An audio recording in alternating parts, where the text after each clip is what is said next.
Hi, good morning, good afternoon, good evening, whatever time it is, and as always, happy whatever day it is you're watching this. My name is Larry Erickson. I'm the host of Left Side of the Aisle, which can be seen on Channel 13 here in town from time to time. But today it's a completely different mission. Today I am here with the town clerk of Carver, Ms. Jean McGillicuddy. Thank you for coming. You're welcome. And we're here because there's some elections coming up, and there's some things that people in town should know about in knowing about these elections. So that's what we're going to be talking about for the next several minutes or so. So Jean, welcome. Thank you for coming. Thank you for doing this. You're welcome. I wanted to start out actually by just asking you, what are some of the duties of a town clerk? What do you do? Well, most importantly, I'm the keeper of records. So everything's on file with me, birth, deaths, and marriage documents. And I'm also the election official, so I oversee the election. Yeah, so many various duties. Well, and the elections are really what we're here to talk about, because again, there are elections coming up. So yes. Why don't we start by when are the elections? When are they coming up? Well, one of our first elections right now that are coming up is the presidential primary, which will be held on March 6th, and the hours are 7 a.m. to 8 p.m. And the voting is at? At the Carver High School at the Carver gymnasium. High School. Okay. All three precincts are there. All right. Now, when is the last day to register? Well, right now we have already passed the date for the presidential primary. Okay. So we really can't give you a date on that. Okay. Because it's right around the corner. All right. There is a town election coming up in April? There is. Yeah. That would be April 28th. Okay. And the hours for that would be 8 a.m. to 6 p.m. And the last day to register to vote for the annual town election will be April 6th. April 6th. Up until 8 p.m. that evening. Okay. All right. So get registered if you're not registered. Now, one of the reasons, though, we wanted to do this today is because, for people who voted before, I understand there's going to be maybe a couple of changes that they might see. What might that be? What might that involve? I guess one of the biggest changes right now would be our new voting machines. Mm-hmm. They're called the AccuVote machine. They're very similar to the machines that we had in the past, which was called the Optec Eagle. The difference right now will be that instead of connecting arrows, which most people and voters are used to, we will be filling in an oval. Okay, let me stop you right there, because maybe we can just sort of zoom in on this. This is just the idea, and probably any of us who took standardized testing back in school probably remember about filling in the ovals. So this is the same idea, just the idea of filling the oval. That so you got a nice clear mark there. Okay, so that's really the difference is between just the oval and the arrow. That's the only difference, basically. Yeah. Why is the town getting new machines? Well, the other machines that we have had are getting very close to 20 years old, and they're starting to break down, and the company will no longer supply the parts. So they're obsolete, really, and most city and towns now are going towards the AccuVote machine, which is really the only machine right now that is certified by the state. So that's the biggest reason right there. We can't take the chance of things breaking down and not because if they break down, they can't be repaired. No, not unless you have extra machines and you can pull parts from those machines to put into the others. It's just not worth anything. No, actually, it seems sort of like what's the expression about penny wise and pound foolish. Exactly. Yeah. And with all these elections coming up this year, we need to be ready. Especially with the presidential year, I'm sure that there's going to be a lot of interest in those elections. Yes, so you want to be ready. Yeah. Oh yes. I wanted to mention this too. For people who are not familiar with some of this, there are a number of types of voting machines. You've probably seen some of them. There's the lever type, where you actually go ahead and you flip a lever. There's the punch card, where you punch little holes in a ballot and that goes in a machine. These kind of machines the town has are called optical scanners. They work kind of like the barcode readers. It's the same idea. You make that nice black mark, and there's a beam that comes across that, and it registers where that mark is, and that's able to tell the machine who you voted for, how you voted on a question. The other ones are the newfangled ones, the so-called touchscreen machines.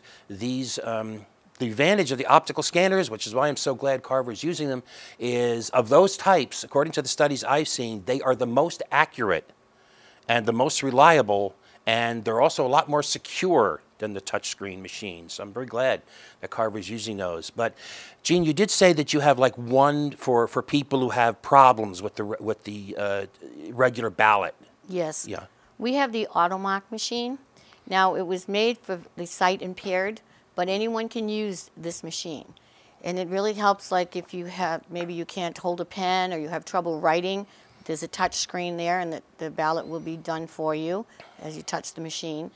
Also, it can be put on black and white or white and black, vice versa, to make it easier on the eye.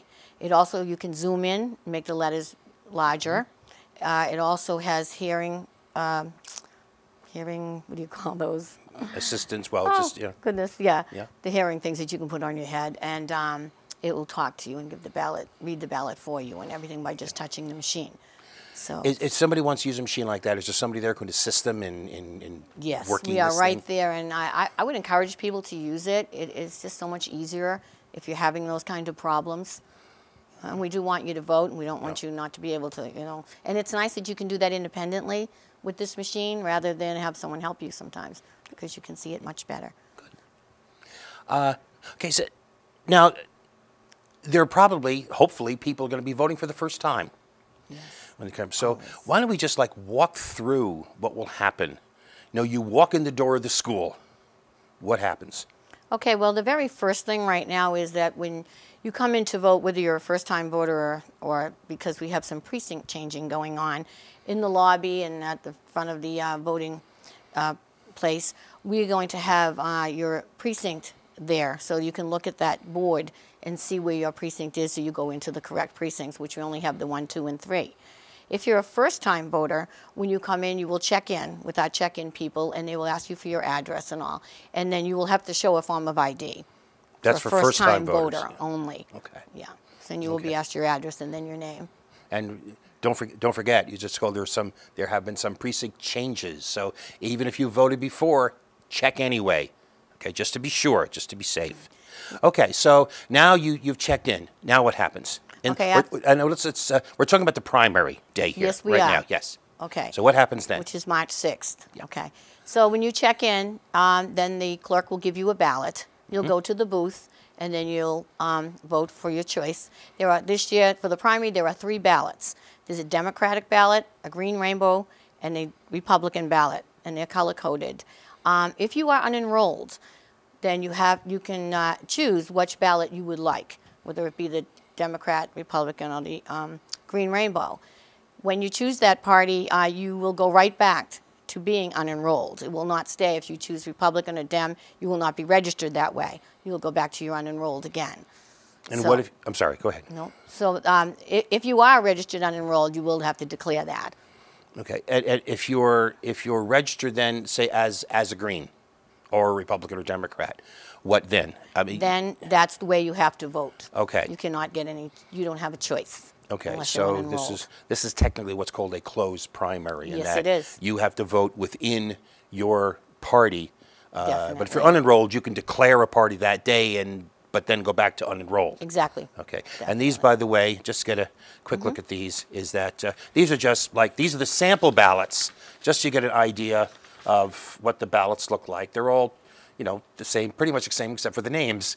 It's the same idea. Yep. They're all dealt with the same way. So, and while these sample ballots are all colored, the actual ballots are like, I think you said they're like white, but they have a color strip Yes. on them. So they That's are the still official. color coded. Just the whole sheet won't be that color. What kind of turnout do you get in a primary? It's not very good usually in a primary. I mean, I think we're really fortunate if we get 7 to 10%. I mean, right now, as we are all talking with different clerks in the state and all, we're not looking at a huge percent in the primary this year. Okay. That in more general elections, I assume the turnout is higher? It is higher, depending on the election. Yeah. The town election is a lot higher than the primaries. Of course, the presidential election itself is extremely high, considering. Is there anything that we could do, or the town could do, or we as individuals could do, you think, just this like more a personal opinion kind of thing, to help promote turnout? Because it seems to me, I mean, personally, just again, this is personal opinion, I prefer a closed primary to an open one, because my opinion is that Republicans should choose the Republican candidate for an office, and Democrats should choose the Democratic candidate for that office. So, but when only 7 or 10% of those people are turning out, that's kind of undoes the whole idea of the people in that party really choosing their candidates. Could you, I'm just, again, this is like personal opinion, but is there anything that you think we as residents of Carver could do to improve turnout other than turning out yourself? True.